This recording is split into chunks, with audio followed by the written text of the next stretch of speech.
Episode of Technical File. It's TTEC this week. So we ain't gonna hold y'all up. We're gonna get right on into it.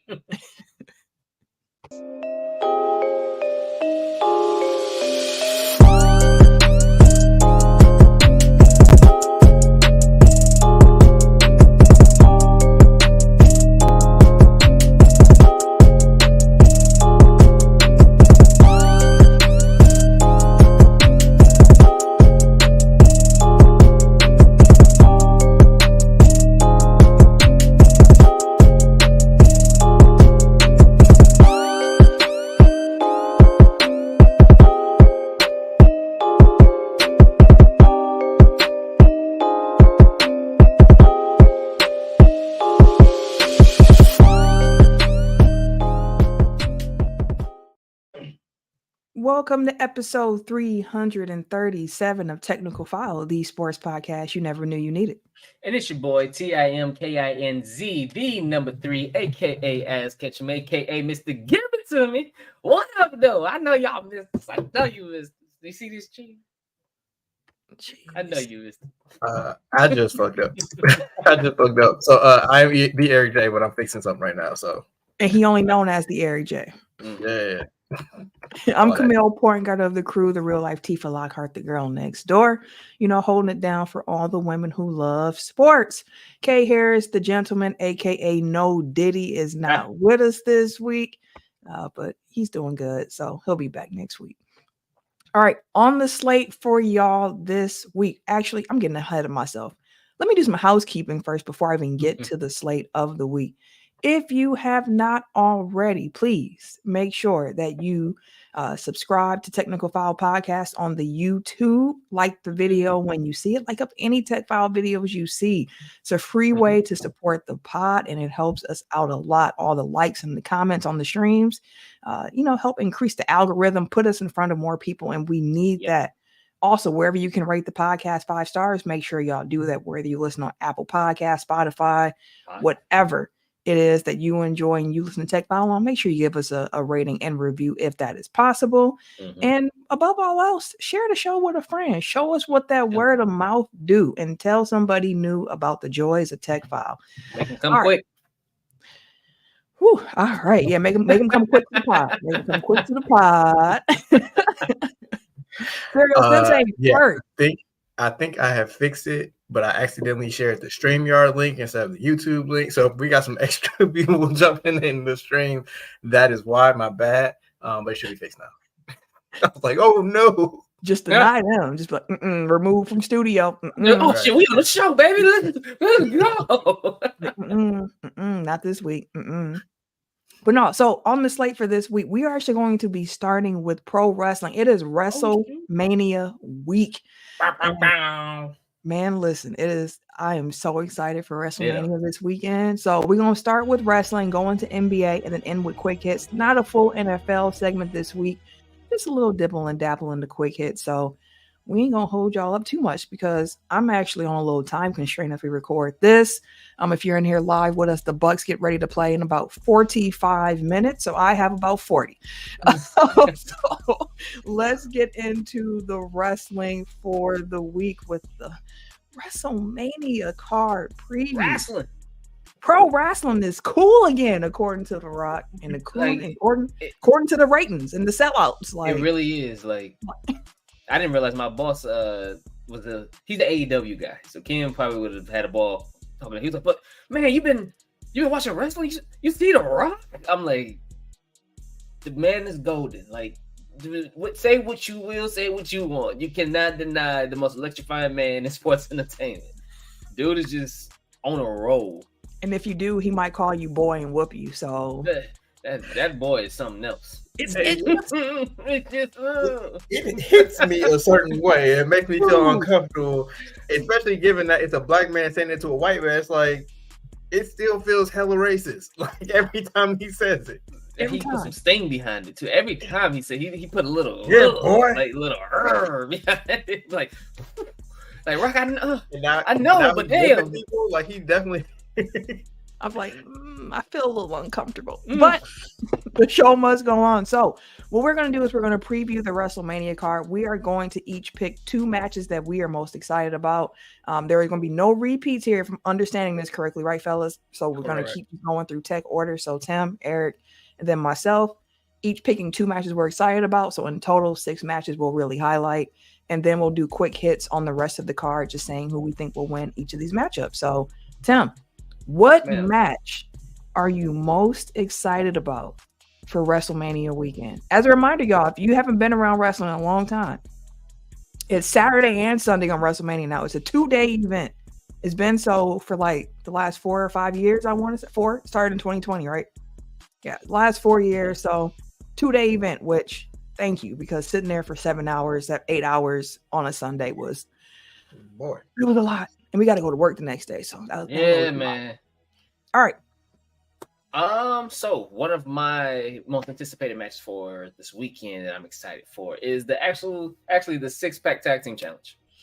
Really? 6-pack tag team ladder match. Yeah, because there have been kind of little bits and pieces of hints dropping that we can actually see the belt split this Saturday, because the stipulation, the match will continue until both belts have been removed from the ladders.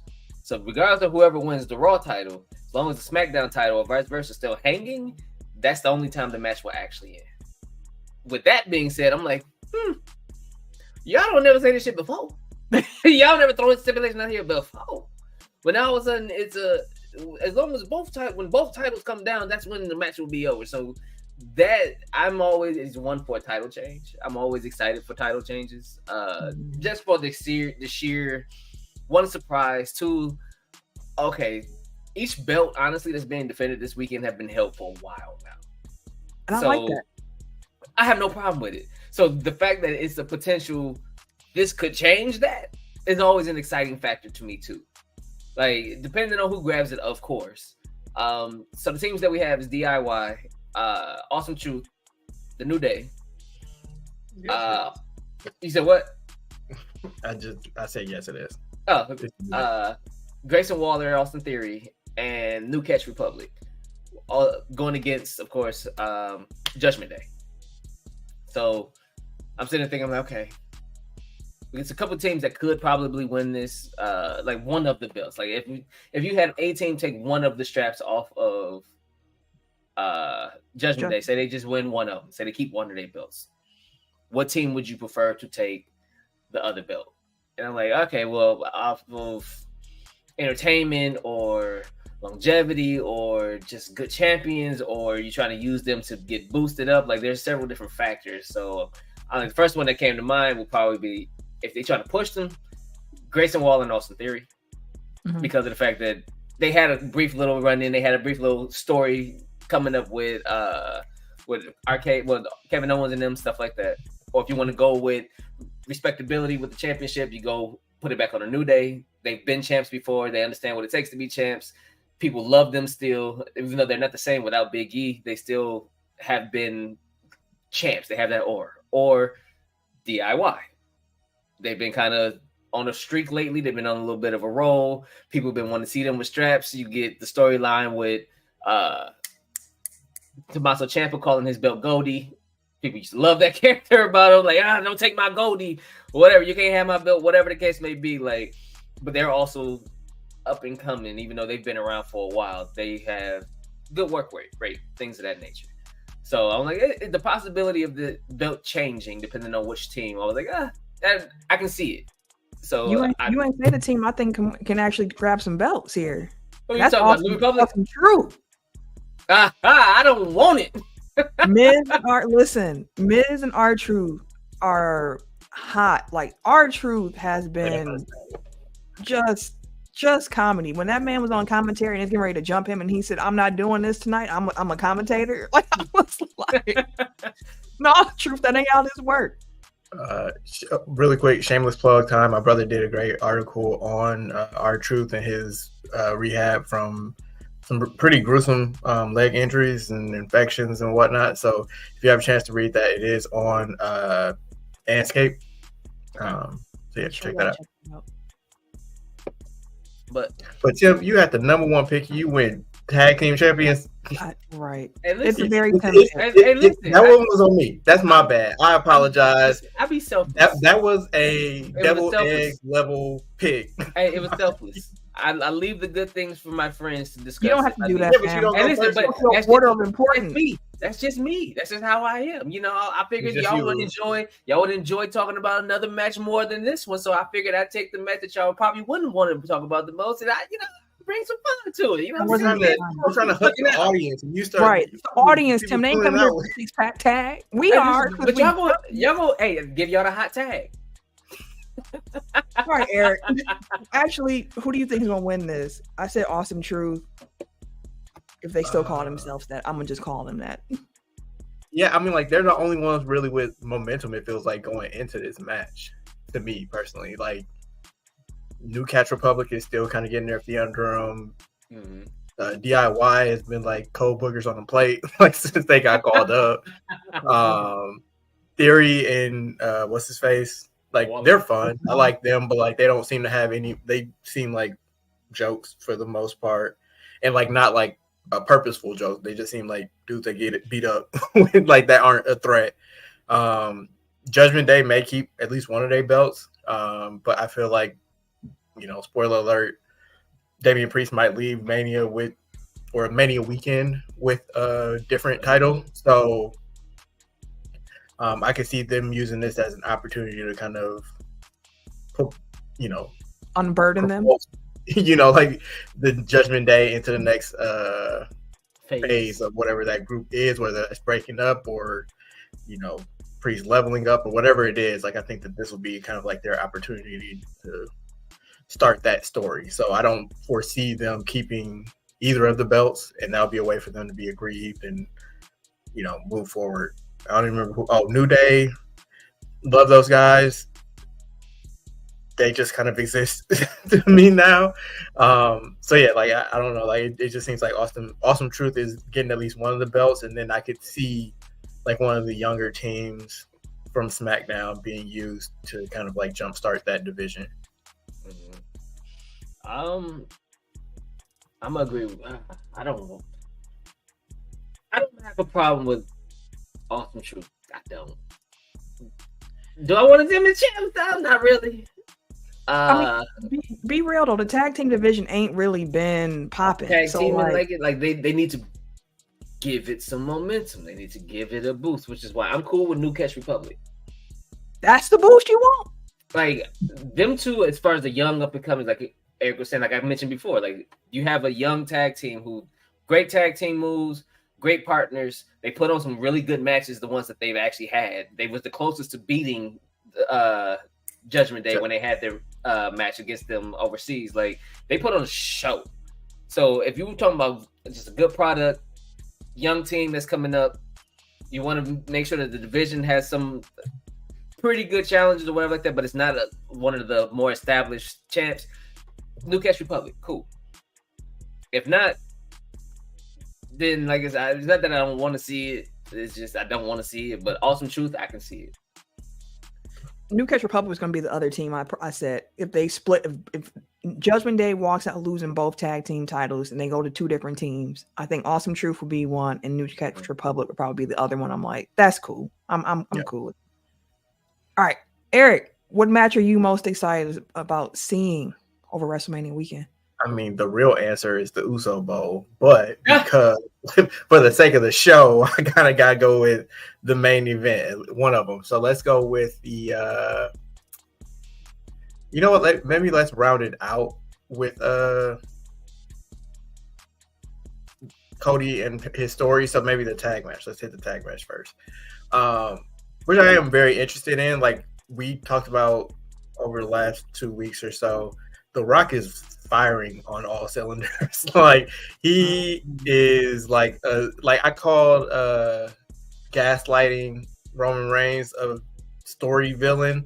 Like I don't even know what to call Final Boss Rock, because like, that man is doing everything he can to be the biggest heel ever. Like is he whipping people again, like you know, calling Cody boy, traumatizing children, making him bleed, calling his dog a dipshit or whatever. Like, he's going for it, which I appreciate.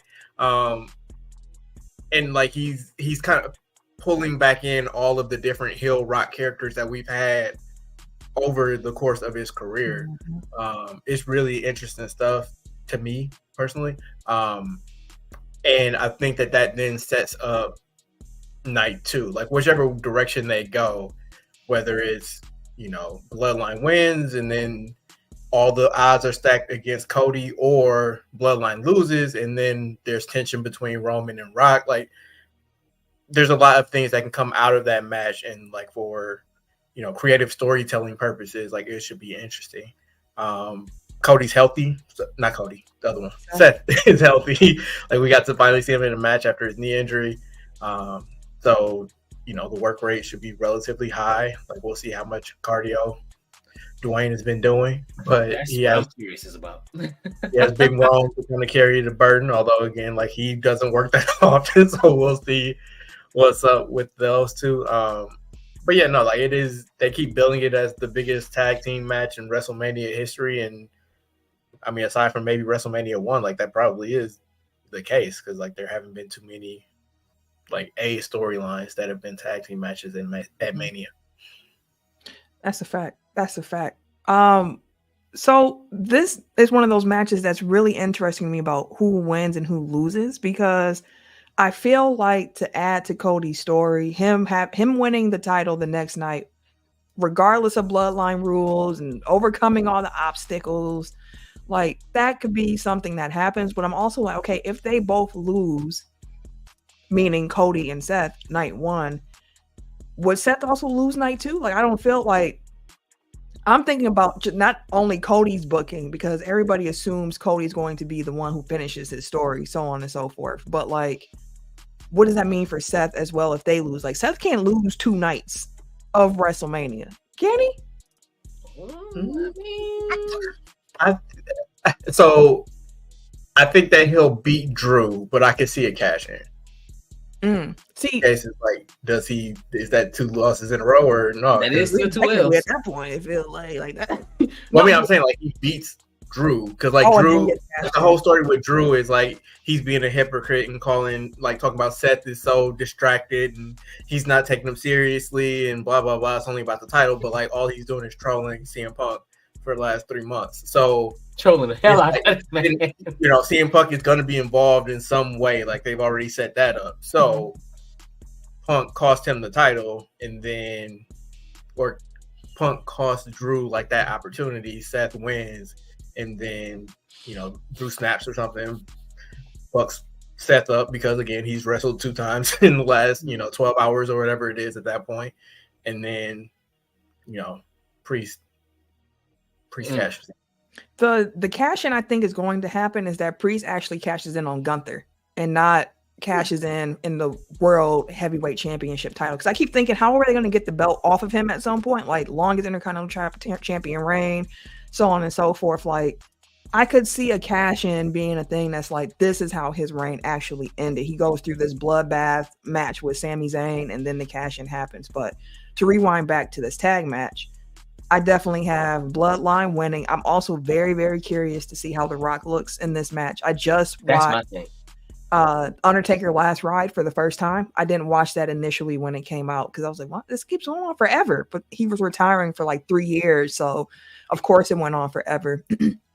And watching how he aged and just everything that went into him trying to get ready for a match. Now, The Rock's body's in a different condition than Taker's is, because Rock really only wrestled for like 5-6 years before he went to Hollywood, unlike Taker, who decades straight of wrestling. But last time we saw The Rock in the ring, I mean, what was it, his pec he tore or something like that in that Cena match? Off the bone. Like, he tore something. I think it was like his quad. It was something like in his. I thought it was the cartilage of his ribs. Like, he tore that off the bone. Like, from there. He tore something. Tore everything. Like, quickly in that match. So, like, I do wonder what his condition is going to be like. The Rock did mention he has rings set up all over the place, and he has been in ring training really heavy for his wrestling debut, or return, I should say. So, we'll see how that goes, but I got Bloodline winning that one. Yeah, same. Like you said, I'm really curious as to how The Rock's going to look, because this is the first time we've seen him outside of an actual slap take any kind of bumps this past Monday. Like any kind of like actually have to sell punches, actually have to sell hits, actually have to sell, getting thrown on tables and shit like that. Like that was the first time since he's been back he had to do any of that. So seeing that, I was like, okay, we're seeing active Seth. Now we're seeing that active Rock. Now we're seeing like, okay, what can we expect a little bit? Like as he was selling the punch, okay, Rock's still selling the punches the way the Rock does. Just flailing all over the place. Yeah. Like, too big to be flailing so much, man. And they threw him on the table. Like, damn, they got the shoes all in there and shit. I was like, okay. But again, he looked like the part. So I'm like, I'm hoping. And I was telling Sam, I was like, I can see him and Roman actually training together.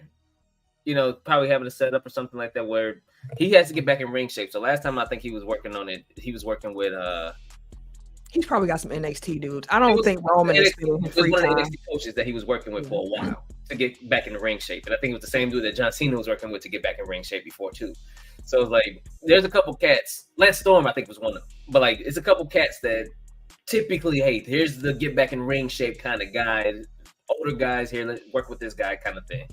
Punk was just down there kicking with the NXT cats. That's probably why but it's one of those things where I'm really excited to see The Rock actually wrestle. Is he gonna come out here in his draws too? Like, is he still gonna do that, or is he gonna come out there in a different ring attire?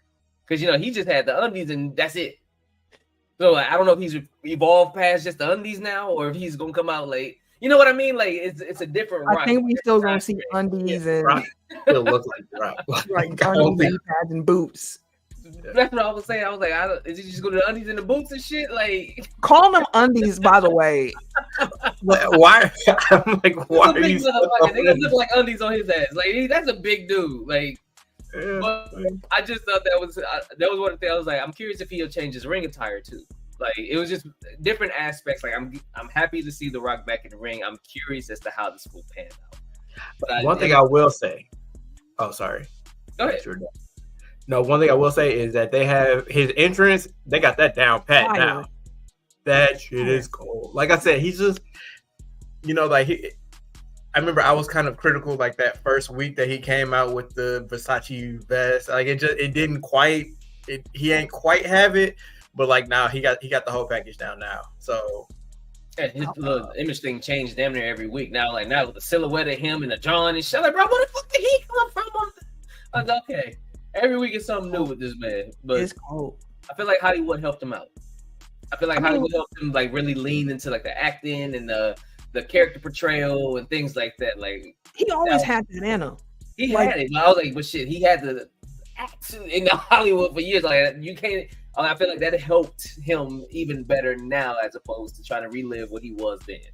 I mean, not to take it down a side road, but like Kevin Dunn is gone, so like their whole production is kind of changed up in the last couple of months. Cinema now. WWE has a much higher budget for presentation now than they did when he was back then. So like they really use that stuff to their advantage. And 3, like Triple H has always been about the entrances, so like that's always been a very high priority through his wrestling career and to his NXT days. So like that's kind of a through line that you've seen where he's really about like that first impression, making it brand. Like think about like all the Triple H WrestleMania entrances over the years. Like he's really big on that part of the presentation package. So like, sure, I think that it's helped Rock's overall package to be like a Hollywood megastar, obviously. But I do think that part of it is also like the environment in which he's coming back into is different than it's been at any point in his career. And I would say real quick to that, I don't think that it's helped him. I think it's kept him sharp because, again, wrestling is what trained him for Hollywood in the first place, to have that reaction time, to be able to, react really quickly. Because if anything, when we saw him come back for that Cena fight, it felt like Hollywood actually hurt his wrestling promo ability because the man had stuff written on his wrist because he couldn't just go out there and actually just fill the audience and then spit out whatever the promo is. So like, you're not seeing him write nothing down. Every so often you do still hear him stumble through the promo, but like because of how he's delivering it, it doesn't take away from him not delivering it perfectly every single time. But I feel like that's he's not repeating himself as much anymore. I would say, I feel like he actually is repeating himself. Like he'll try to kind of like battle rapping. Like he'll get a cold bar off, and then he'll be like, okay, I'm not done with it though. Let me repeat this bar again. Let me go ahead and finish this bar like I was going to in the first place. Like I feel like he does that more often. But wrestling been cool at 4 shows, fam. He said it about 4 times. Well, I mean, like he says the same thing like through appearances. Like he's hammering that stuff home. But I think like again, when he first came back, it felt like it's kind of like Charles Barkley where he repeats the same thing, like trying to make his point because he don't quite get to it. And like now I feel like he goes like through his promos kind of like in one take now and not have to, double back. And I wasn't expecting to see him this much though, honestly. Like when he came back, I wasn't expecting to see Rock like this. Yeah, we seen him more than Roman. Yeah, we have. Like he had more appearances than Roman had matches. Like goddamn. All right, who y'all got winning this tag team match though? Bloodline. Okay. The match I'm going to go with next. There's some options here. I just want to say night 1 is stacked. By the way, that Saturday card is the one. So that being said, I have tickets till night 2, which has you got the big championships on night 2 though. You do. You got. You do. Yeah, but all the wrestlers I want to see are on night 1. Like, anyway, go ahead. Sorry. Let me go ahead and go with Rhea versus Becky because at first I was like, well, we'll see. Like they got me kind of interested going back to the Vegas press conference when they were both there and they were doing the jabs back and forth about mommy being on top and the man doing this, and I was like, ooh, okay, I like how this is going based on the gimmicks alone. And then just seeing how they've been slow building towards this, like Rhea Ripley being on the MMA Hour, doing her interview or whatever, and the host being like, Becky just keeps calling me. Like, can I answer? Is it cool? Because she keeps calling me. And Rhea's like, dude, go ahead. And Becky like, I'm outside because I keep hearing Rhea got my name in her mouth. So like, it is what it is. And then she's in the studio and they got their little beef. Like, I just like the energy between the two of them so far. And Rhea Ripley is somebody throughout her title reign where I felt like she hasn't had many like strong opponents where you're like, hey, she could really take out Rhea right here. Like this could really be it. But Becky is one of those ones where it's like you put her up against Rhea Ripley and I can't call it. Like either way it goes, like I could see Rhea retaining. I could see Becky walking away as the new women's champion. So that's one of the ones where I'm like, y'all have done a nice, like, gradual, slow build in the background. I feel like this match has been built a bit better than the Io Sky Bailey match, which they amped it up this past week, seeing them kind of getting into it. But Rhea and Becky is one where I'm like, I'm very interested in seeing if mommy can come out on top and what that also means for the Judgment Day, because she's been the main consistent. So, like, if she does lose her title, does that change the hierarchy in the group going forward for Judgment Day? What does the next act for Judgment Day look like? And this match here has just so much to it. Yeah, that's why I think like that ties back into me thinking like whatever new direction they're gonna take the Judgment Days all starts this weekend, whether that's Saturday, Sunday, or Monday. Like I think Rhea potentially losing her title is part of that story. And again, like maybe that is Damian leveling up and, it just creates conflict and tension, which is necessary in this form of storytelling. So I feel like the Legado del Fantasma is about to level up. I feel like that's where kind of Dom and Priest and Andrade kind of floating towards that direction. That's what it seems like to me, but I mean, it's kind of cool that we got like 3 different, either fully or partial Latino groups. Yeah, like doing work. That's what Sam says. That was like the WWE got the ethnic background going crazy. Like the Latinos, you got the Asians, you got the blacks, you got like everybody going crazy. I was like, don't say that out loud too much now. And you gonna say it out loud on the podcast, right? I said too much. I mean, it's obvious. It's clear as day. But they going crazy. They going crazy, bro. It's pretty dope. Man, I'm just realizing like it's a lot of matches that I'm really interested in seeing because like we're through with round 1 and there's still like some big heavy hitter matches that haven't been mentioned yet. Yeah, like I'll roll with Seth and Drew, for example. Like Seth versus Drew. That's also night one, right? That's Seth night two. and Drew is night Night two. two. Okay. That's the big match night. That's what I'm saying. He got the big matches. He got the main WWE championship. He got the World Heavyweight Championship. He got the US title. He got the Women's Championship. Jade though. Yeah, I mean, like, here's my thing. It's like I don't really care about titles that much. It's more so like the matchups, the people that are involved in the stories, and like the stories on night two just aren't as strong for me personally. And that's just what I gravitate towards. Like, sure, I'm yes, the big matches are there, but like you said, like the EO Bailey match hasn't really been built that heavy. The whole point of Drew and Seth's build has been neither one of them is really paying attention to the other one. The US title, like, it's Logan Paul, so you know what I mean? Like, just, but it should be a good match. But I get what you're saying. But the story is on night one. Good Lord, them women. That's the one we're looking for. You know what? Let me talk about them then. We ain't gonna worry about Seth and Drew. Then they ain't paying attention. We ain't paying attention either. Team is my shit. That's Jay, Naomi, and Bianca versus Damage Control. Kabuki Warriors and Damage Control. Yes, Damage Control. Dakota Kai. So this should be Jade's coming out party. Like, I know that she had her appearance on SmackDown and everything, but this should be really her. This is who we have here. This is what we got going the fuck on around here. And I would love for them three to become a team at some point. Just even if it's a brief little run and shit like that, they can get the main belt. They can get the tag team belts. They could run shit for a minute and really be like, you have Bianca, superstar. You have Jade, who they're billing as a superstar. You have Naomi, former women's champion, tag team champion, very entertaining wrestler in her own right. Like, that's a strong ass team with them three. Mm-hmm. Not like in that wordplay, but like physically too. Like, them women they knocking some shit down. Can I say to that real quick? Was it SmackDown when Jay came out to save them? Mm-hmm. When they were all standing there, I was like, Bianca been working out a little bit more. The abs was abbing. I don't remember Bianca's abs abbing that way before, but I was like, I bet she was like, I ain't gonna stand here next to Jade and look like I ain't got no muscle mass. What you want? Like, you seen all 8 of them motherfuckers? Like, God damn. Clearly, I went down to my stomach and said, "Oh my, I need to."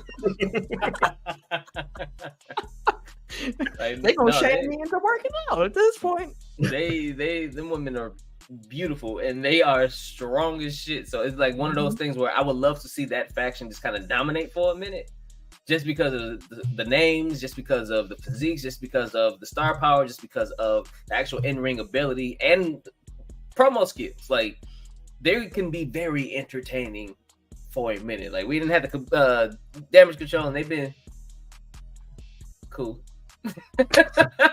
So let's try a little something different. You know what I'm saying? So I think that match is going to be really fun. I think it'll be one of those, we're building to see something crazy happen with these three right now. Yeah, I love that it's a tag match as well for Jade. Because, I mean, the whole thing with Jade, like the way they introduced her through the Royal Rumble, where it's a match where you don't have to carry it by yourself. You can come in, hit some spots, and look really strong. And they did that with her. We understand that we haven't seen her on TV because WWE is trying to train her up in ring a bit better so that she'll be ready for singles competition and be able to like really make some memorable matches here. Not to say that in AEW she didn't, but she was pretty much Goldberg, where it's like these really quick, you know, power squash matches for the most part. So more in-ring training so you can go 15, 20 minutes in a match. So having your WrestleMania debut be a tag team match, a 6-man tag team match at that, like, I feel like they're going to be able to have some really good spots and really just kind of introduce her into the world in a way that keeps her looking really strong. All that being said, I got them winning. I got Jay, Naomi, and Bianca walking out of there with that dub. Ditto. Same. Like I said, like, this match is built basically to showcase Jade, I would think. So, and real quick before we move on, her entrance when we finally saw her come out. First of all, the angle that they show her where she's just flexing, I was like, she looks like the little animated version of the wrestlers they be putting up. Like her, ridiculous. I cannot wait to see the entrance at WrestleMania. Like, it should be dope. Okay, Eric. Speaking of entrances at WrestleMania, I can't wait to do the day one yeet, whatever the fuck they call it. No, Uso Bowl. Like I said, this is my number one for the weekend. As long as I see this match, I'm good. Actually, my number two is not even on WrestleMania. It's NXT. Mello versus Trick. Anyway, yeah, Uso Bowl. Like the fact, honestly, they haven't really done that much to build it because it's already built itself. It's brother versus brother. It's twin versus twin. Like it's kind of been building in the background. Like it started at SummerSlam. Jimmy has cost him numerous titles since then. And like again, like you don't have to do too much talking. Like they had a nice little back and forth promo thing a couple of weeks ago, but like just getting to see them, because I know this is something that they've wanted for a long time, is to be able to fight each other at WrestleMania. Like, so they're ready for the moment, and both of them are hotter than they've ever been, which is crazy because they were already like one of the greatest tag teams of all time. So, and like I said last week, I'm just having fun with both of their gimmicks right now, like in totally different ways. And we'll see like if Solo gets involved or if Rikishi gets involved. Like it's just a whole host of things that can kind of come from this. But yeah, it should be fun. I'm looking forward to it. Yeah, for sure. Which brother you got winning? So when you went over like the past brother versus brother matches, it seems like the quote unquote lesser brother always, well, both times won. It was like Owen beat Brett and Matt beat Jeff. So I'm gonna go with Jimmy beats Jay, just because that seems to be yeah. I'm gonna go with Jay beating Jimmy. I'm gonna go with them continuously pushing his individual run, but I think the biggest difference between those, like Owen and Brett were good in-ring workers. Brett, of course. Matt and Jeff was kind of a meh fest, but these two brothers can work in the ring. Like that's why I think that they gonna, I feel like they gonna show out. Then they also are high flyers too. So like they'll jump off of shit. They jumping through shit. They probably gonna have a couple tables, maybe a couple ladders come out. Maybe hold on, this ain't no DQ match. They gotta have. They can jump through a table and still like not be disqualified. You ain't gotta. Announcement tables on the sideline. You can jump from the ring to the announcement table. You can jump off of a ladder on your brother on some shit. Like you can do some shit like that. Like you can't hit him with it. But I feel like it'll be a high flying affair to where there will be a spot where it's like, what is going on? Maybe somebody jumping off the stage or some shit like that. Like it's gonna be fun. Like they'll probably get to a point where they don't care. You know what I mean? Like we just finna throw hands, but I don't even care no more. We just finna put this show on. So sorry, go ahead. No, I'm geeked about it. Like I'm really excited for this match. Looking at this card, I was talking to Nolan, my husband, about this. The mayor. On Monday or whatever, recently, just going through the card, and it's like some heels are going to be winning at WrestleMania, but it's like which heels are going to walk out with the victory this weekend. And that's the piece where I'm trying to figure out the balance when I'm predicting matches, because it's like Jay and Jimmy, like if Jimmy loses, Bloodline wins, Roman and Cody, is it and still for Roman? Like, like it's trying to figure out how they're going to split up, who retains, who, what titles change hands, which heels win, which faces win.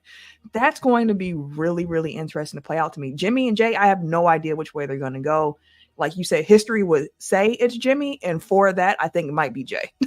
Just to like finally be like, okay, you know what? We actually gonna go this way with it. Like to have the whole crowd yeeting after victory should be dope. I gotta jump out, but before I do, the other match I will highlight. Actually, I wish I liked the LA Knight AJ Styles matchup a lot more, but it just doesn't move me at this point. I did like LA Knight's little swoop wig that he had on, that was cute. So I'm actually going to. I know you're going to talk about. Well, no, because I'm the last one. So if Ken was here, Roman versus Cody would have been selected, but I'm not going to choose that. Sorry, Ken, you should have been here. I'm actually going to choose a match I mentioned in passing, which is Gunther versus Sami Zayn. That's one where, like, when I saw it, I was like, okay, because me and Tim had a debate a few weeks ago, like, should it have been Sammy or should it have been Chad Gable in this match? And maybe it's triple threat that comes up at some point, but that didn't come to fruition. It is just going to be Gunther versus Sami Zayn, but I love the way that they did the build with Chad Gable becoming kind of like a mentor and a coach and a trainer. I did not like the music they had in the background of their training montage. Didn't need that. Like, y'all kind of messed up the montage with the little sappy music when he's like, but I can't. It's like, all right, man. Like, a little too much. Yeah, too on the nose with that. But when Sammy had his match and you just see Chad Gable get thrown out like the Joker in that movie where his body just fly and Chad didn't have on one shoe, I lost it. I said, not the man having one shoe and just a sock on the other foot. But I really love how that's gone. Like I said, I feel like there might be cash in potential in that match. So I'll be curious to see how that goes with Damian Priest if he does cash in, because Money in the Bank's in like 2 months. He can't keep this briefcase too much longer. Like, it's expiring soon, sir. We need to see a cash in. So that's of interest to me with this match, but also just I like watching Gunther wrestle. Like, he puts on a good show just about every time he steps in the ring, and Sami Zayn is somebody who's going to be motivated as well. Like, this should be a good wrestling match between the two of them. So very much want to see this match. And I just don't feel like Gunther walks out with the title this weekend. I feel like the title reign comes to a close after he's already hit history as the longest reigning Intercontinental Champion of all time. I disagree. Retain and still. Like, I think that they've done a really good job of building this match, and like, again, people were upset that it wasn't Gable, but they've kept him involved in the storyline. And actually, it was him getting yeeted like the Joker that kind of raised my antenna, because like, we didn't actually see him get beat up, which makes me think, like, is he in it? You know, like, is he in cahoots with Gunther now? Like, is that gonna be like the swerve at the end of the match where you think Sammy's about to do it? And because, like, remember, like, that first week after that match, there was kind of like a little bit of friction between Sammy and Gable. Yeah. It's like he kind of seemed like he was hating a little bit, and then, I mean, he was, but you know, I but that's what I'm saying. Like, is he like, damn, it should have been me? So like, now I'm gonna get you. So like that again, like, that's just like my little, it raised my antenna a little bit. Plus, I think that they have like a PLE coming up in Germany, which doesn't necessarily mean anything, but like, with Gunther being from either Germany or Austria, I could see him going into that like as the conquering, you know, like, I've been champ for 1,000 days or whatever it's going to be at that point. Or I could see like that be his opportunity to fight for the world championship. So who knows? But that is something to keep in the back of the mind too, like just the business ramifications.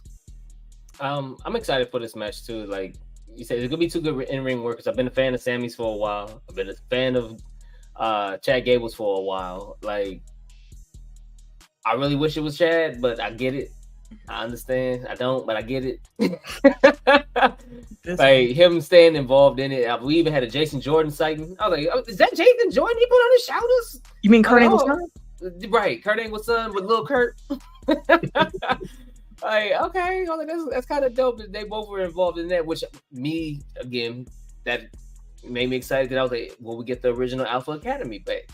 Will we get the, you know, I would wish, it's a hope, but his neck is out on by a paperclip, but yeah, he's really a good producer. He's producing really good movies. But no, I just think I'm with you, Eric, when I think that, like, Chad, he ain't over this shit. he ain't over it, bro. He told that man in the ring, I deserve this more than you do. Tap the fuck out, bro. And he didn't. You're like, okay. And then he get yeeted, bro. Like, okay. I got something for that ass. I'm going to train you. I'm going to choke your ass out. What you doing? Nothing, bro. I'm trying to train you. You ain't got it. No, I got it now. Yeah, all right. We'll see. So y'all both got Gunther winning then. Yes. Okay. All right. Well, so before I leave, can we just quickly go through the card and the matches we haven't talk about who we think's going to win real quick? Yep. Dang, we did just about all the night one except for Ray and Dragon Lee. And we kind of All mentioned the that good shit is like what? Legado and Phantasma kind of turned into a superpower. Rey Mysterio and Dragon Lee versus Dominic Mysterio and Santos Escobar. Who you got? Give me Domino. I don't know. I'm gonna take Ray. I feel like this is probably one of his last WrestleMania, so I think they let Ray win it. So I'm gonna go with Ray and Dragon Lee. But then they get smoked at the end of the match. When Ray and Dom fought, who won? Ray. That's when he whooped him with the belt. It's Dom's turn. Okay, that sums up night one. Everything else has been covered. If people aren't familiar, night one, the card is Rock and Reigns versus Cody and Seth, Rhea versus Becky, Jay versus Jimmy, Jade, Bianca, Naomi versus Damage Control, the 6-pack tag match, ladder match, Gunther versus Sami Zayn, and then the Ray Dragon Lee versus Dom and Santos match. Night two, Roman and Cody. And still, that would be. I really want it now. You know what? I'm cool with it now. Like at first, I was like, "Man, fuck it." I was like, now I'm like, "Hey, hey, it's what it is, my boy." Like I'm kind of with it now. Yeah, like I said this when, like I got two things. One, I said this when, like the whole Rock We Want Cody thing first jumped off. It's like Dusty Rhodes' entire career was getting just close to the world title and then getting snatched away from him, or just winning it and then they getting reversed. So it's like Dusty built his entire career on the chase, and Cody is very much a student of history. So like I think that he also is trying to emulate that same thing. It's like all my fans want is just for me to get over that hump, to finish my story, to do this, to do that. And it's like, will he? I feel like they'll keep trying to like test like how invested they can keep people in his story without it having like to pay off ever, really. Like it's always like the tease of the payoff that keeps people intrigued. It's like he's gonna get screwed over, and but also I wonder like how far can they actually stretch that and keep people invested. On the flip side, because like at some point people are gonna be like, "Man, this thing ain't never gonna do it," and then they, like then they stop reacting to him. And also like WWE knows like what happens when they crown like babyface champions. Like people turn on them, they get bored with it real quick. Like Seth had all the momentum in the world last year. He won that world title, and then 2 months later, it was like, "Oh my god, like it's so boring. Like somebody put the title on Shinsuke, put the title on whoever." You know what I mean? Like it happens every time. Like it's a very fickle audience. But then the other thing is that I don't know. Did any of you guys watch the A&E on Roman Reigns? That's what I was going to say. With Roman Reigns saying that if he ain't top dog, he ain't around no more. Mm-hmm. I said, "Oh,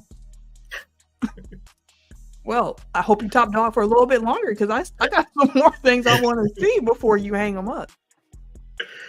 Also, the thing that he pointed out was that remember when he won the Royal Rumble, like they brought the Rock. They knew he was gonna get booed. They brought the Rock out to hopefully try to mitigate some of those boos, and they still like they cheered the Rock and still booed Roman. Yeah. And Roman was like, "That was like one of the greatest, supposed to be one of the greatest moments of my career," and it has like this terrible soundtrack underneath it every time like I replay it. And it's like the best thing about that is we get to bring it full circle because it happened in Philly. It's like we get to bring it full circle. We're gonna have the Rock there. It's gonna be in Philly. This might be their opportunity to kind of stick it to everybody. Like, yeah, boo me now. I want you to boo me now. So I'm like, I still think Cody's gonna win, but like I will laugh my head off if at the end of the night it's and still. That's the most entertaining way. Right. Yes, they will. And honestly, if the Bloodline do lose night one, I'm more inclined to think that Roman retains than if it's Bloodline rules night two. So you think it's a 50-50 split? Like whoever wins Saturday loses Sunday? Probably. Damn, if you win Saturday, you lose. Damn. The only person that don't really play into that is The Rock. Everybody else got a match the next night. You gonna win regardless. Check clearing. But no, yeah, the night before it depends for me, but like I really do want to see the end still at this point. Like I just want the entertainment of it because people are going to melt down. Tim, you got Cody in this one? No, I got Roman. Oh, all right. Honestly, like Seth versus Drew. Who y'all got? Seth. I'm going Seth. I think I'm Seth gonna go with Drew. I'm gonna go with Drew. Like Drew was a good champion during the COVID era. Like he really carried during the COVID time. He wasn't a bad champ. He was a defending champ. He was a fighting champ. He was a good champ. Honestly, I enjoyed him as the champion. So, and he has the look. He has the character. He has the charisma. Like, okay, I can see him. I can see Seth finally dropping the belt to Drew. Okay, Io versus Bayley. Bayley. Same. Logan Paul versus Randy Orton versus Kevin Owens. I think he retains. I do too, and now I'm saying retain too much. It's got to be. I'll go KO. Yeah, I'll go KO. I feel like Randy don't want the title, and Logan Paul probably got other shit to do. So, like that's not a good storyline reason, but that SummerSlam gonna be in Cleveland. Mm-hmm. That's part of the reason why I feel like he's gonna retain. Just hold it through when he get home. Mm-hmm. LA Knight and AJ Styles. Who cares? Yeah. Knight. Yeah. I'm gonna go with AJ though. The Pride versus the Final Testament. Who cares? Where do these names come from? Final Testament been in for a while. The Pride though, this ain't Lion King. I don't like it. I don't know. The hell y'all do?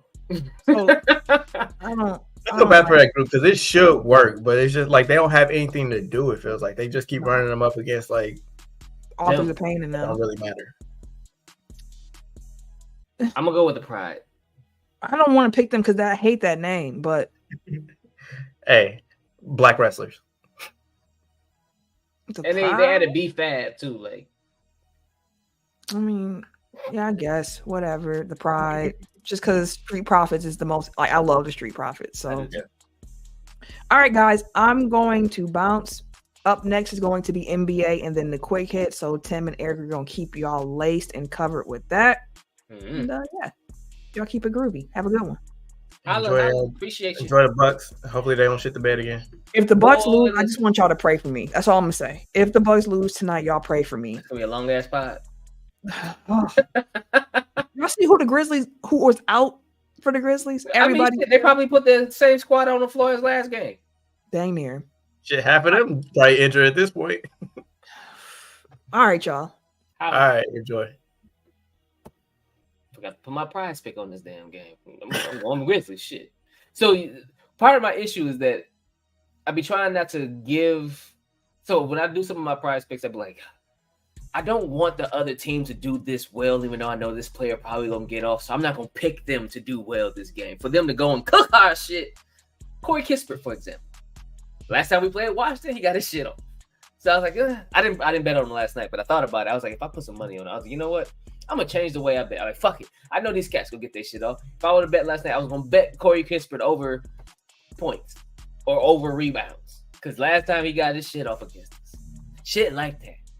Jordan Poole over assists or rebounds. Like shit like that. Like they just so this one, whoever playing tonight, expect whatever guard and whatever forward to get their shit off. That's all I'm gonna say about that. You know what gambling you on your own there, brother. Yeah, I get it. I guess the last wrestling thing that we have, and it seems like it's a pretty clear indication now. Which night are you most excited to see? Night one. Actually, but the draw of Roman and Cody and what's gonna happen with that title really is as big of draw on that end as it is for the rest of the matches on night one as well. Though. Like, I mean, that's basically the future of WWE in that match. Essentially, it's like, where are they going next? It all comes down to that match. So it is important. I mean, it's WrestleMania 40. It's one of the big ones. I get it, but also it's like, damn, can you throw me at least one bone on night 2? Like, it just feels like they're purposely stacking. And I mean, like, I'm sure they look at all their matches like, oh, these are good matches, but I feel like they're purposely stacking night 1, and then night 2 was all going to be about like building to the climax, which is also why I'm like, I think Cody does end up returning, but I could also see them building to the climax of the shock factor of, Roman retaining. So who knows? I don't know. Real quick, I already mentioned that I'm also looking forward to the main event of the NXT. Was it Stand and Deliver? Mm-hmm. You have any thoughts on NXT, or are you just like, I'll watch it? I am curious about the tag team title match. Because I do like Braun Breaker and Baron Corbin as a tag team. As weird as that may sound, like Corbin went down there, had found a resurgence in NXT, new life and shit. Braun Breaker is one of. I think they won last night. Don't even let me lie to you. I can look it up real quick. But is that the Nathan Frazier Axiom? I think so. I mean, I just saw like a post. Oh yeah, that's it. So yeah. I like two little guys going up against. Huh? I like Axiom's match too. Like, that shit cold, bro. He looked like one of them late model Power Rangers. Power Rangers Turbo or some shit. Right. Yeah, no, it's Trick Mellow game for me. But again, like, audience participation interests are all the rage now. So you got Yeet, you got Whoop That Trick, you got Seth Sing Along, you got Cody's Woe. Like, it's sing along with The Rock for sure. Right. But other than that, like you said, Trick and Mellow is a good one, and then I think Tony D'Angelo is going against Ilya Dragunov. So it's just that dude is just a monster, bro. Like, his matches, you know, that he's fighting. So I mentioned that they have like the thing in Berlin coming up. So apparently, like, Gunther and Dragunov go back, like, even before their NXT wars, like they were rivals and friends back in like their German promotion. So if there is a banger match to put on, I think it's something very corny. I think it's like Battle of Berlin or some shit like that. But the pay-per-view that they have coming up in Germany, like, that will be a good showcase. Like, whether it's Dragunov taking the IC title off him or it's just kind of like a grudge match, but like they always tear the house down, and it's because they both have the similar style where they just like put themselves and their opponents through hell. Like, Dragunov, if you haven't seen Dragunov fight, like, that dude is crazy in the best possible way. Monster. I like it. Yeah.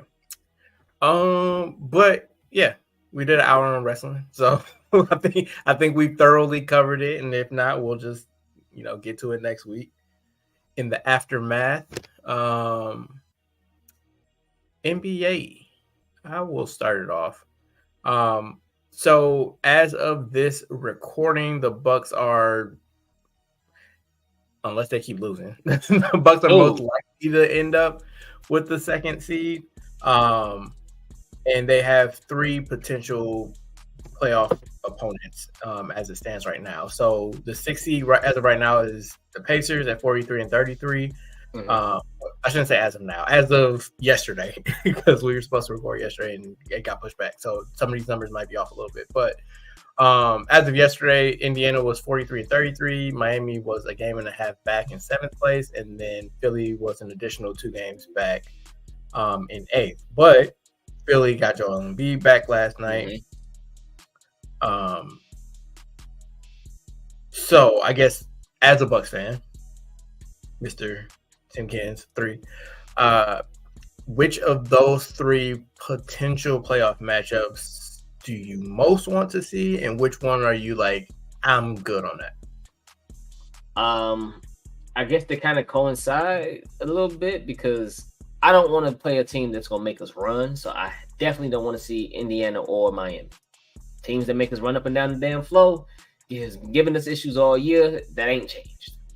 So I would prefer to see Philly, since I feel like they're more half-court based, and Giannis versus Embiid would be fun. I feel like we have a team that can match up with Philly well from the top to bottom. So I would prefer and would most like to see Philly, especially because Embiid's still working his way back into health too. I don't want to see, like I said, Indiana. No, we ain't solved them all year. We won't solve them in the playoffs.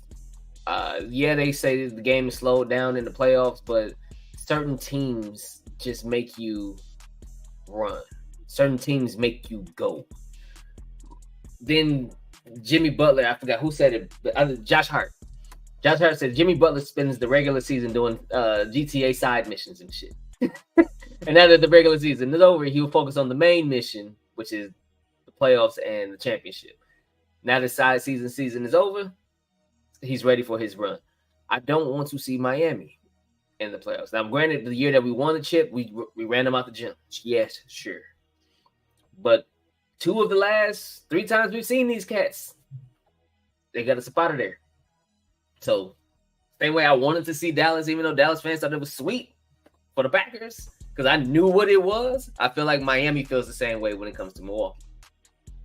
Indy this year has had our number. I don't see us having theirs in the playoffs just because it's a little bit slower. Fuck that. They still gonna make our asses run, and they ain't running for shit. We've seen it last night in Washington.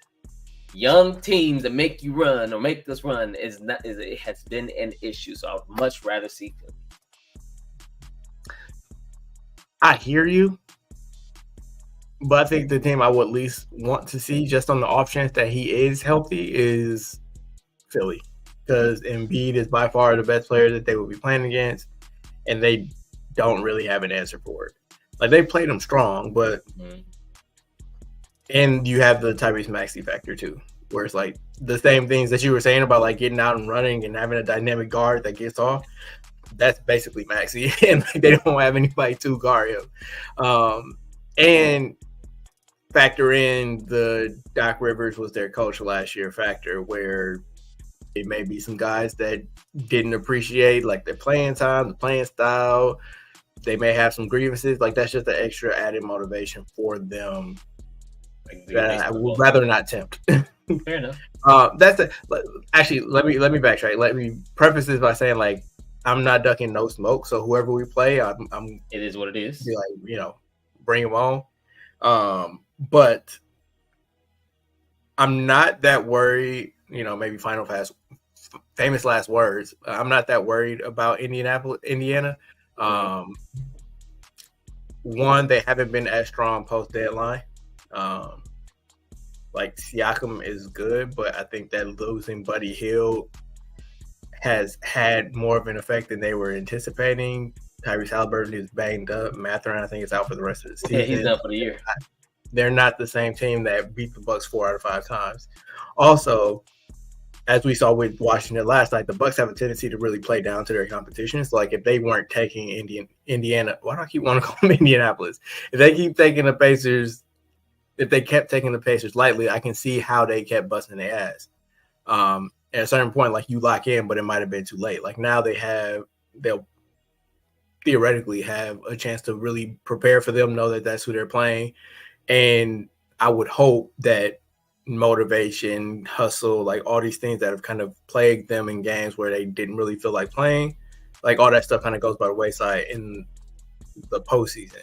You got to show up every game, which I maybe I shouldn't take for granted, but like I don't think that you'll have an issue of them not showing up. Like, and it's really been hustle. Like last night they kept getting beaten transition because they weren't getting back, or because they were making lazy turnovers. Like, those are things that, like, just even somewhat taking your opponent seriously. But they did that shit all year.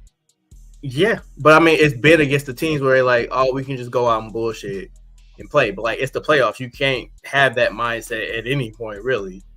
But especially not against any of these 3 teams, because, like you said, like, Indy been busting their ass all year. Miami bust their ass every time in the playoffs, and then Philly got Embiid, so it's like they're gonna have the requisite level of effort at least. And I think effort plus the talent that they have should be enough to kind of, take down whoever they need to. But I want Miami. And I say that partially because of the 2021 path. And I hate that they tried to duck what was it, Brooklyn. Like, I don't like ducking any smoke. Like, that's a bad sign to me. If you're like, they had control of their own destiny that year, and they purposely tanked to the third spot so that they wouldn't have to face Brooklyn in the first round. And it wound up not mattering because Chris got hurt, and then they got put out second round anyway. So it's like, you doing all that. So it's like, no, I want them to have that same level of like, no, they put us out last year. It was a bad taste in our mouth. We're going to get our game back. Yeah. Like, they need that because, like, again, motivation seems to be an issue with this team. And, like, they old. So, like, I know part of it is old legs. But, like, they need to have respect for their opponent. And I think that facing the team that put you out last year, that it keeps embarrassing you, is – like the kick in the ass that you need to kind of start and propel you through a playoff run. That's fair. But also, like, if they play Miami again and they get embarrassed again, like, there are some hard conversations that need to be had. And, like, honestly, given the way this team has been this year, like, I feel like they are in a spot where they need to have those tough conversations that people have to have a come to Jesus moment, and things do need to shake. It clearly ain't gonna be the coach because they're already paying too much money to coaches. So it's gonna be players or general manager or whoever. Like, there are gonna be moves that come out of this, and like, I think that they're at a point in Giannis's career where it might be time for a pivot. Not him leaving. I'm saying, like, the stuff around him kind of has to change if they get beat. Because I tweeted out last night, and I wanted to say it for posterity, but like, this team can feel like a first round out at various times. Yeah.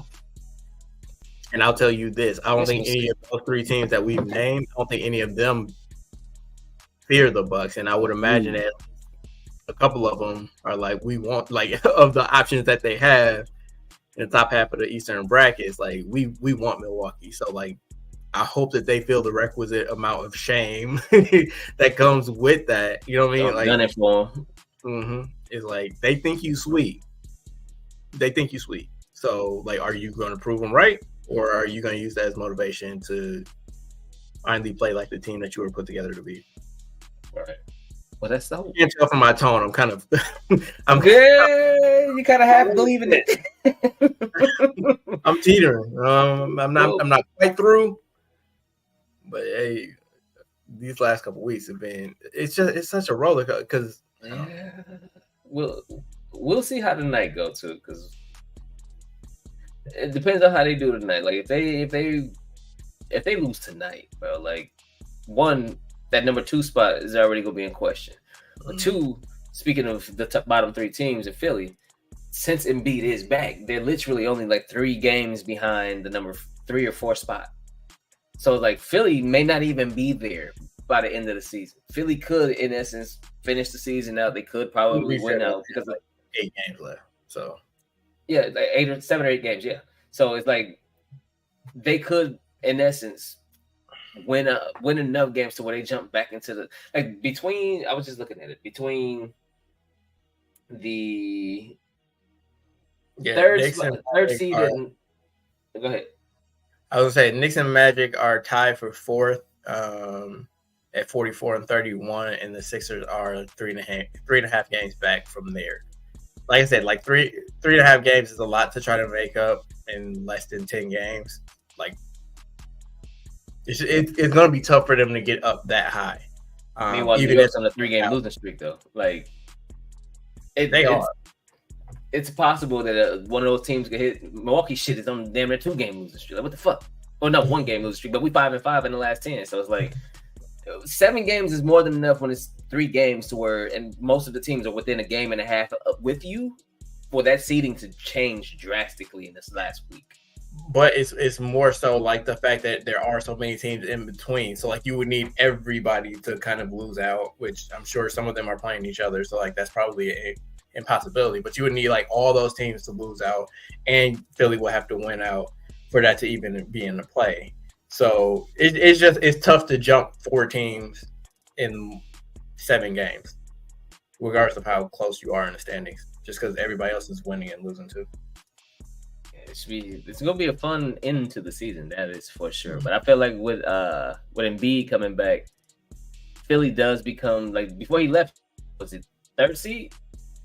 They was 3rd or 4th before they dropped all the way down there. So like they have that potential to be one of the top 3 teams in the East once he's actually played himself back into shape. So and again, 7 to 8 games is a decent amount of games to really kind of get your legs back under you for the most part. Like it may not be 110%, you still coming off an injury and everything like that, but it's more than enough games for you to kind of feel like, okay, cool. You have some practices in between. You have a little bit of rest before the playoffs start. Not much, but you have a couple days or like that, and then you back out there and full blown. Hey, adrenaline gonna hit. Your muscle memory gonna come back into play. Shit like that. Like Philly can still turn. I think that Philly can still turn into one of those monsters by the end of the first round. Going into the second round, if they make it to the second round, then yeah. Embiid will probably be back in full swing, and as long as he don't get hurt, and it's gonna be a problem. And one thing I forgot to mention when we were talking about reasons why, like I don't necessarily want to play Philly, like they'd be 3rd on my list of preferred playoff opponents. Nick Nurse, he's a good coach against the Bucks. He is a very good coach overall, and especially against the Bucks, especially drawing up defensive coverages. Like, granted, he doesn't have the personnel that he had in Toronto, but like he's proven to be a very good coach over his tenure, and to the point where the Bucks thought that hiring his assistant coach would work. I was watching your Milwaukee Bucks last night, so I missed the Embiid return game. Like, how did he look? Do you know? I seen bits and pieces of him. Like I was looking at different clips, highlights, and shit like that. He had 24. He looked cool. Like he looked like he still needs to work his way back into it. Looked like his first game back, but again, we said it all the time. Like just a halfway decent Embiid is still better than most motherfuckers in this league. So the Turner, and then they did it without Tyrese Maxey last night, and I think they beat the Thunder.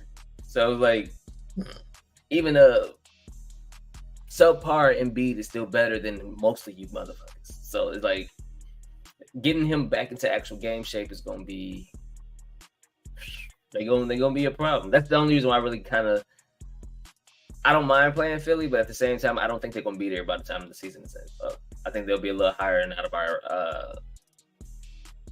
tax. Bus might be lower, so who knows? Right, it may be the 4-5 game. Like shit, who knows? Who knows? But we shall see. I don't know. We'll see. Yeah, that actually concludes our NBA talk because there are only 2 of us. So the last couple of things that we have, Minnesota has a weird owner. The Minnesota Timberwolves have a weird ownership thing going on. So if you recall, back in 2021, Glenn Taylor went into an agreement with Mark Lore and Alex Rodriguez to purchase the team, to purchase both the Timberwolves and the WNBA's links in a series of not series of transactions, but a series of payments. Like basically, like they bought the basketball teams on layaway. Is the way that I looked at it. But like they've slowly been integrating Lore and Rodriguez. And like they were supposed to make their final payment at the end of March. Glenn Taylor has kind of been leaking, kind of been loose lips talking about their inability to come up with the funding to finish the purchase. And then I think the final deadline was supposed to be March 27th. And then the day after, Glenn Taylor released a press release that basically said like they failed to meet their obligation. The teams are no longer for sale. case closed. I'm done. I'm done with you. And immediately, Lore and Rodriguez started pushing back, saying that they have the money. They've made it clear to Glenn Taylor that they have the money, and it's just going through basically like NBA approvals at this point. And they said there's a part in the agreement that they went into with Taylor that basically says like, you know, it's an automatic extension if it's just waiting final approval. So basically they're going to be suing each other and like the Timberwolves and Lynx ownership is probably going to be held up for a little bit of time. But it's a very, very messy situation. I'm inclined to believe that Glenn Taylor's wrong just because he kind of has a history of being a scumbag. Allegedly. Don't sue me, but like that's my read of the situation. And he was being messy before any of this stuff even started. KG calls him a snake. Like KG has nothing to do with the Timberwolves organization, which should tell you, you know, like, you know how loyal Kevin Garnett is as a person, as a public figure. He went back to Minnesota at the end of his career. It's supposed to lead into, you know, him stepping into the ownership and just kind of like being the Minnesota guy. Right. And then because of the way that things went that second time around, he's like, I have nothing to do with Glenn Taylor. Like they haven't retired his jersey yet because like he doesn't want anything to do with the organization. It all comes back to ownership. And just the way that he's kind of handled himself publicly during this entire thing kind of leads me to believe that he's probably in the wrong. And I would imagine that it's because, one, they have Anthony Edwards now, and they know that they're going to be a pretty good team for a decent amount of time. They have a top 3 seed. It's jumbled. Texas winning now, making top money in the West. That should have, playoff. I think you mentioned this before we started recording, Tim, but like they have playoff revenue coming in. They may be poised to make a deep run. And basically like the value of the franchise has at least doubled since he agreed to sell it to those two for $1.5 billion. Like he could easily probably get like $3.5 billion now. Shouldn't have let him afterpay it. What'd you say? He shouldn't have let him afterpay the franchise.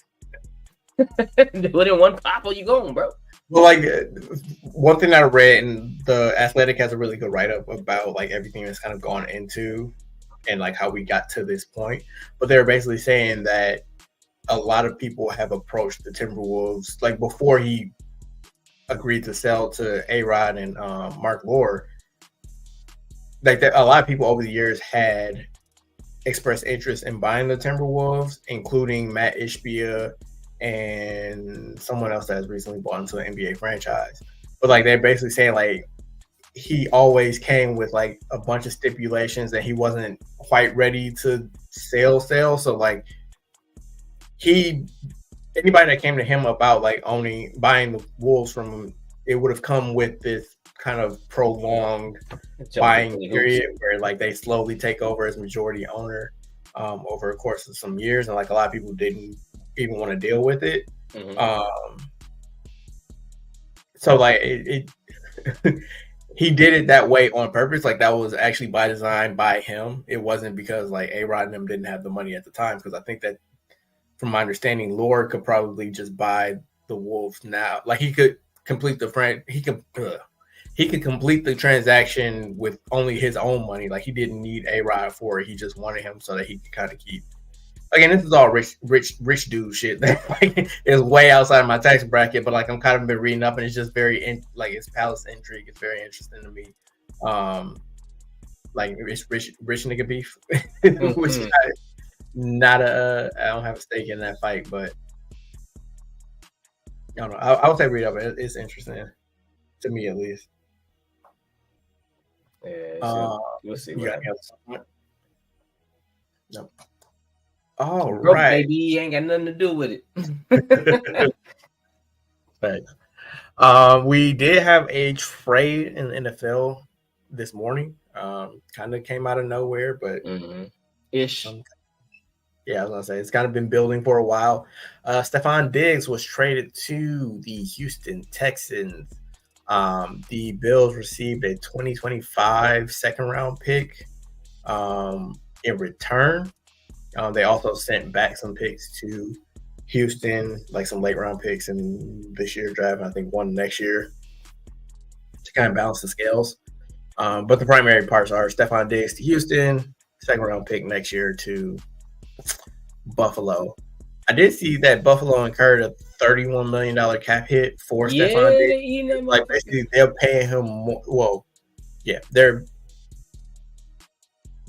he's taking up more of the cap to not play for them this year than he would have if they had just kept him, which leads people to believe they really just wanted to do it for their team.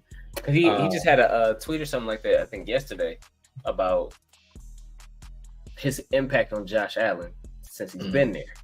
Because they really do be trying to downplay like what he's done while he's in. Because Josh Allen's the greatest, and Josh Allen's the best. He's like, bro, he wasn't that till I got here. Like when I got here is when he became who y'all think he was. When he had somebody like me, he became who y'all thought he was.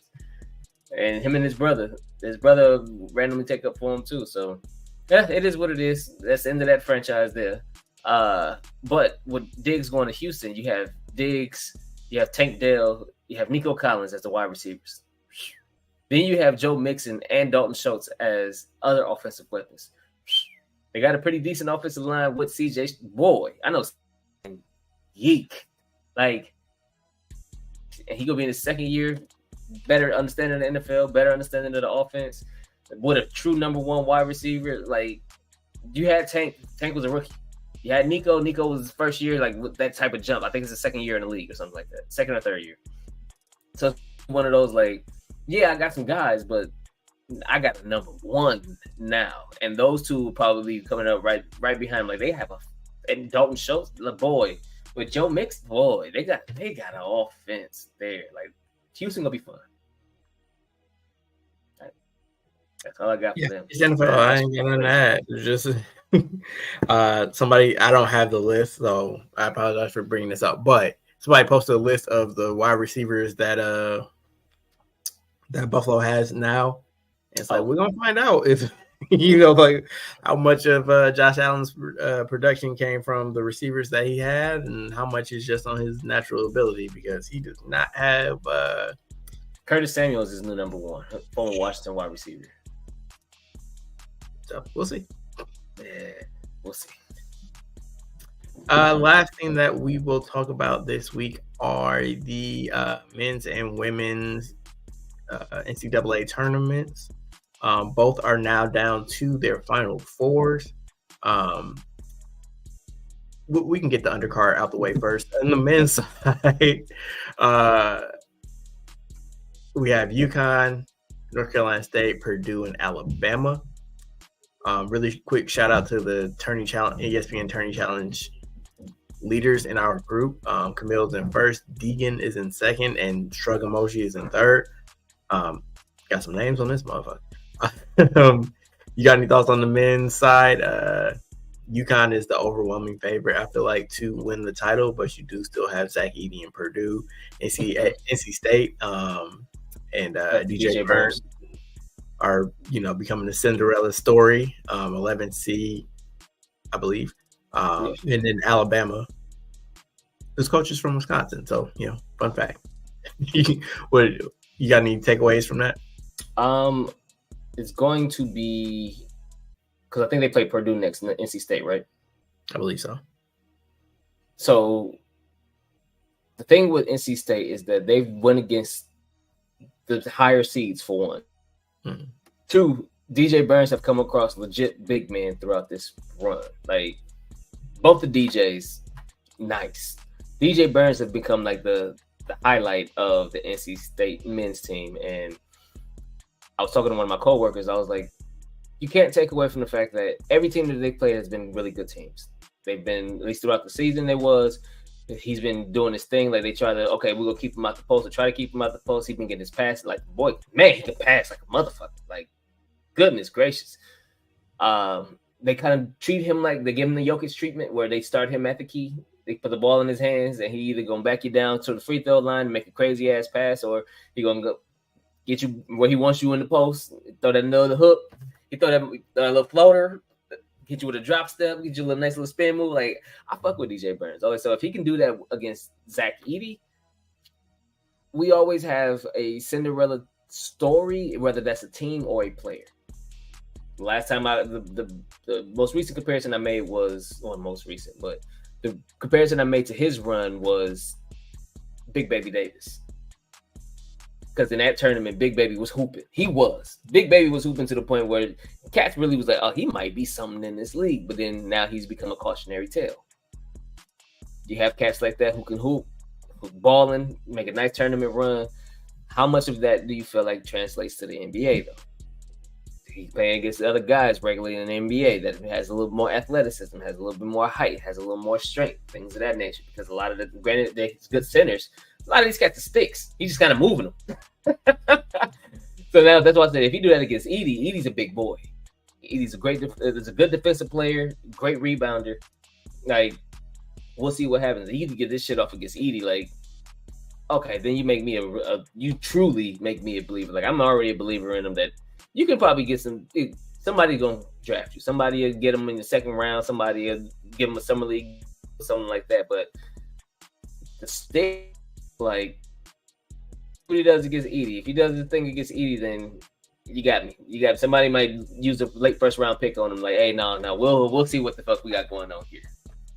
But no, I'm curious with the NC State thing. Like, to that point, really quickly, if you are basing your draft board off of a March run, like, you are not a good problems. you're not good for an offense. I'll say that. But you're having problems. It should really be the body of work throughout the season, but then you're like, oh, well, treat it like a draft process.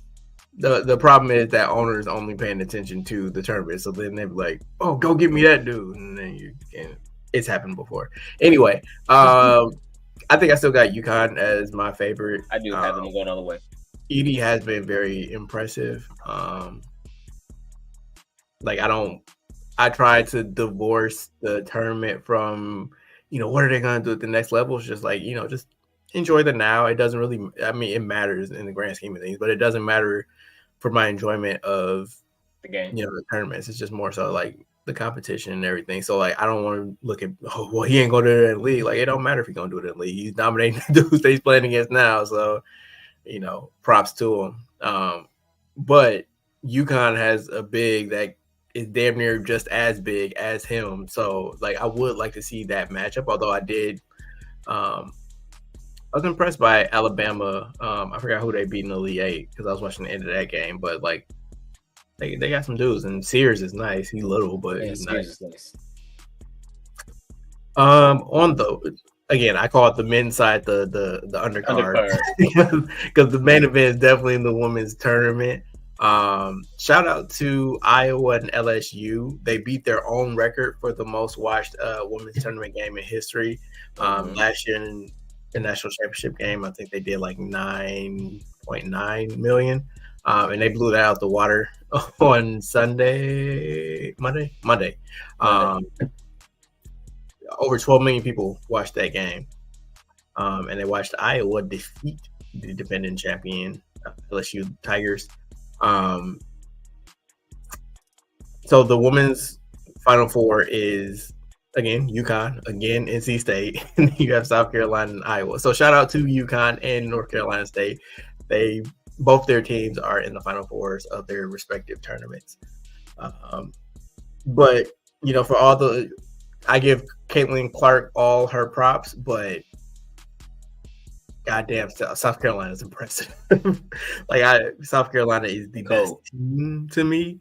But it's nice to see Paige get back healthy and kill. Iowa, LSU got all the attention on Monday night, but then that second game was really good too. When you had Juju and Paige, good lord. Juju and Paige.